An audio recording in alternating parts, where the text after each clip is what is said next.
কোচবিহারের পর বারাসাত শুভেন্দুর কন্যা সুরক্ষা যাত্রার মিছিলে হামলার অভিযোগ। ফের এই বিষয়ে আমরা আরো বিস্তারিত জানবো আমাদের প্রতিনিধি দীপ সেনের কাছ থেকে। দীপ, ফের ব্যাপক উত্তেজনা বারাসাতে, আর যে ঘটনাটা উঠে আসছে যে শুভেন্দুর কন্যা সুরক্ষা যাত্রার মিছিলে হামলার অভিযোগ উঠছে, তুমি তো বিস্তারিত জানাও এবং কাদের উপরে হামলার অভিযোগ উঠছে সেটাও একটু বিস্তারিত জানাও। দেখো একেবারে আজকে বারাসাতে কিন্তু কন্যা সুরক্ষা যাত্রা ছিল, সেই যাত্রায় কিন্তু অংশগ্রহণ করতে শুভেন্দু অধিকারী তিনি নিজে এসেছিলেন।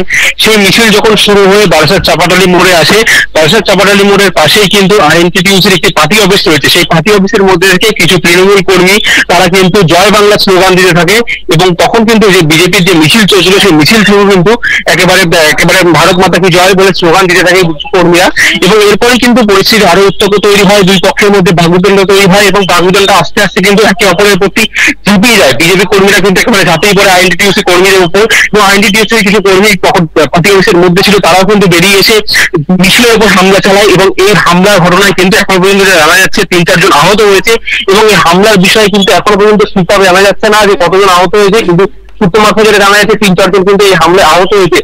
এই মুহূর্তে কিন্তু শুভেন্দু অধিকারী এতক্ষণ মঞ্চে বক্তব্য রাখছিলেন এবং এখন বেরিয়ে যাচ্ছেন শুভেন্দু অধিকারী। কিন্তু এই যে মিছিলে অতর্কিত হামলা, দেখো যেমনটা তুমি জানোই যে গতকাল কিন্তু শুভেন্দু অধিকারী উত্তরবঙ্গে কিন্তু তার কনভয়ে হামলা হয় এবং তারপরেই আজকে বারাসাতে তার যে মিছিল, সেই মিছিলে কিন্তু তিনি উপস্থিত ছিলেন, সেই মিছিলের উপর হামলা। গোটা বিষয় নিয়ে কিন্তু পরবর্তীতে আগামী বছর যে নির্বাচন আসছে তার আগে কিন্তু একেবারে রণক্ষেত্রের আকার ধারণ করলো বারাসাত শহর। দীপ, কাউকে কি গ্রেপ্তার করা হয়েছে মিছিল থেকে? দেখো যেহেতু এখন মিছিল চলছিল এবং এই মিছিল যেহেতু গিয়ে একটি সভাস্থলে গিয়ে শেষ হয় এবং সেখানে সভা হচ্ছে শুভেন্দু অধিকারী, পুলিশ যেহেতু এটা নিয়ে ব্যস্ত ছিল এবং পরবর্তী সময় কিন্তু এখন পর্যন্ত কিন্তু জানা যায়নি যে কাউকে আটক করে রেখেছে কিনা পুলিশ, কিংবা কেউ আটক হয়েছে কিনা।